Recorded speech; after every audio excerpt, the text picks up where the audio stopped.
right, Psalm 145, let's call this one Your Kingdom, a phrase that's literally going to come out of the passage that once again seems to be a bookend psalm where David is going to begin by saying in verse 1, I will extol you, my God, as he will end the psalm by saying, my mouth will speak the praise of the Lord. And in between, it's going to seem to be a psalm in which he goes beyond saying what he will do to talk about in verses 4 through 7 what the people or a generation will do. As in verses 8 and 9, he will seem to begin a discussion or a description of who God actually is, going further in verses 10 through 12 to talk about the ways in which, beyond what we might say about him or what he might say about himself, what his works will say about him, as he will go on in verses 14 through about the end of the chapter, talking about the way in which his kingdom is everlasting. Finishing up by concluding this in verse 20, the Lord preserves all who love him, but all the wicked he will destroy. Leading into that final verse we already mentioned, verse 22, where he says,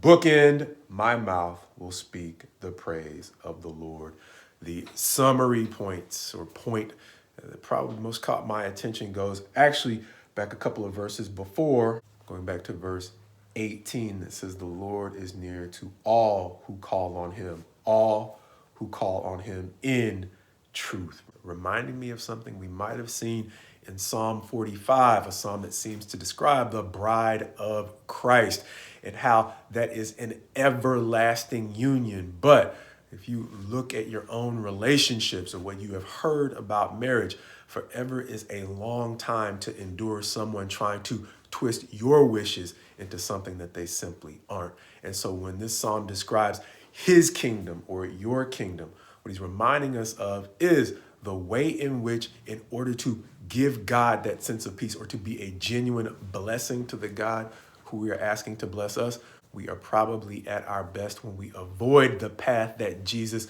described in the Pharisees when answering their questions about the divorce laws. And they said, did not Moses command us to write a certificate of divorce? He corrects them to say, no, that was never the way that God intended it. That was simply a concession that God made because of your complaining. And so understand how that may go back to Psalm 45. Forever is an awfully long time to spend with someone who is persistently trying to put a clever spin on your wishes to make them sound a whole lot more like their own. And so much like Jesus identified the way in which the Pharisees had taken a concession that they had begged for from God and tried to twist that into the actual law that God had given them, Psalm 145 is reminding us that God is actually close to those who are with him in truth, the truth of who he actually is, not so much the truth of what we would like him to be.